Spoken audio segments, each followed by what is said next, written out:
If you are one of the many people worrying about our food and where it comes from, you're not alone. And now there's a new reason to worry. A silent earthquake is fracturing our food systems.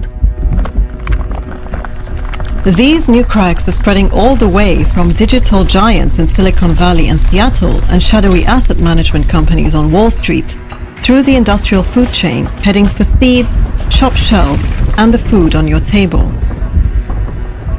Whether we grow, sell, or buy food, we're all going to be impacted by these rapidly spreading fault lines. So what's really going on? At first we learnt of recent mergers between big companies in the seed and agrochemical sectors like Bayer Monsanto. But that is just part of the story. Giant agribusiness firms like Bayer, Corteva Agriscience, Syngenta Group and BASF are now being joined by other equally powerful corporations from outside the food world who want to shape the food system to serve their interests.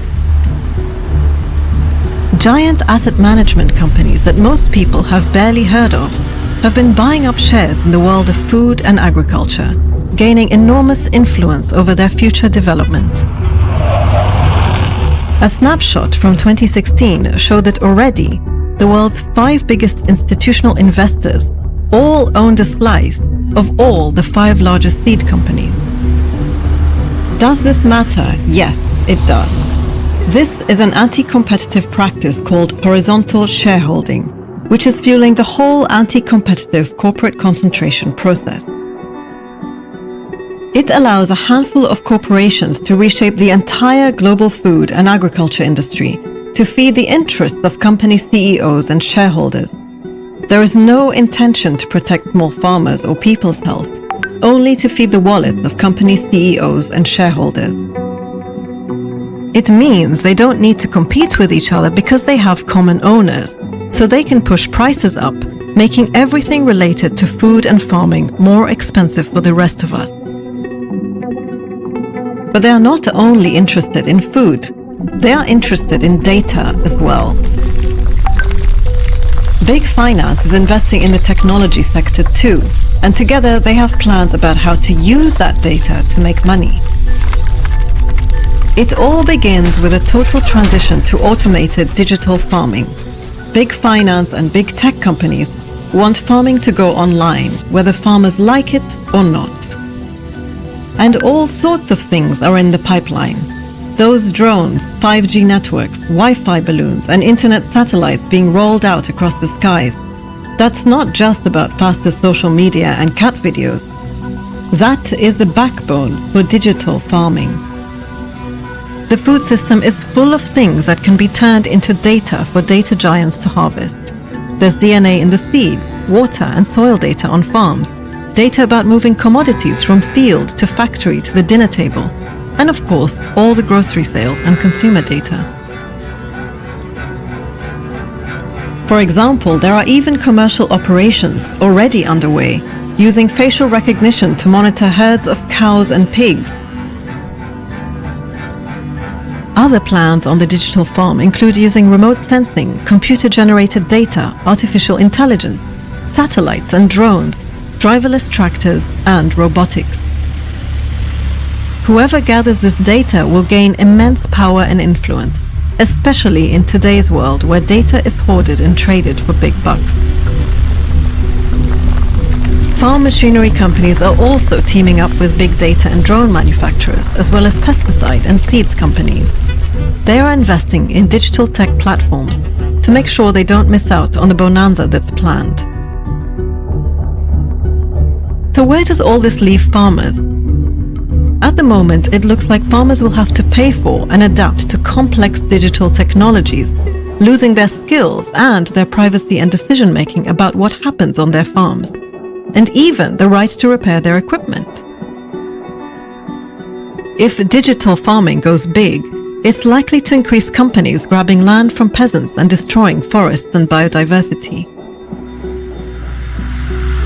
Combine tractors are already displacing peasant farmers and farm workers, and drones and other digital tech are already beginning to make this worse. The big changes in the food system are not only taking place on farms.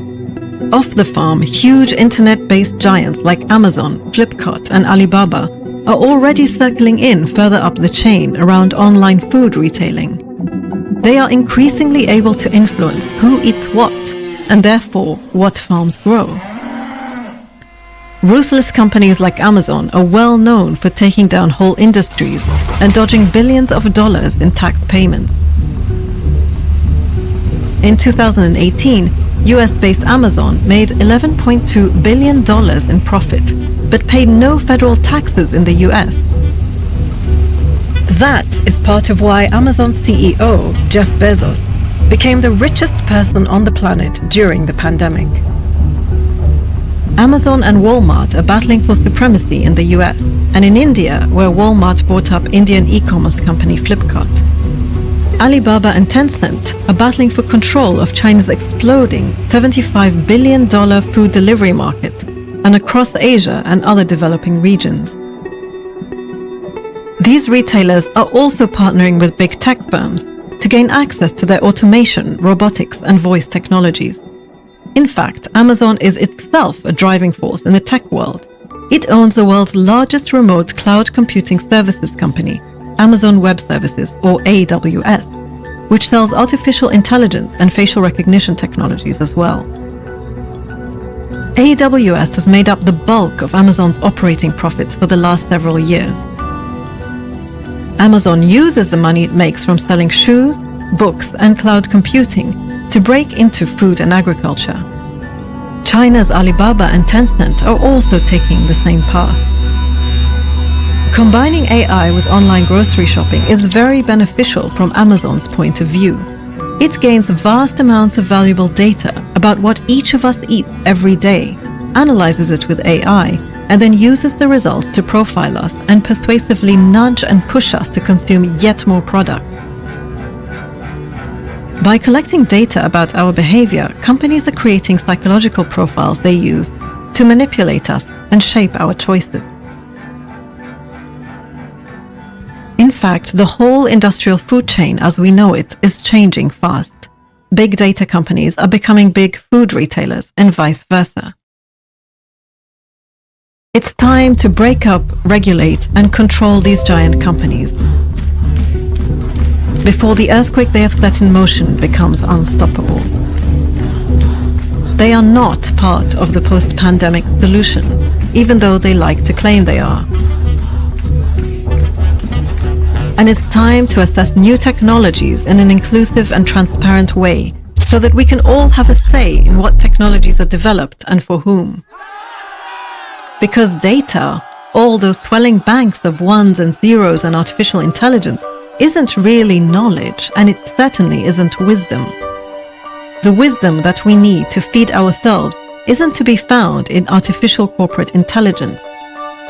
You don't need to ask Alexa when we have farmers' knowledge and community knowledge. Localized, biodiverse, peasant, and agroecological food systems provide the answer. Decentralizing control and democratizing food systems is the key to feeding our world in a fair and ecological way. It works for farmers, it works for local economies, it produces nourishing food, it protects biodiversity, and it will help to stop future pandemics. If we grow our food in a way that protects small farmers and peasants' knowledge rather than Silicon Valley's profit margins, working in harmony with our environment and with local communities, we will all benefit.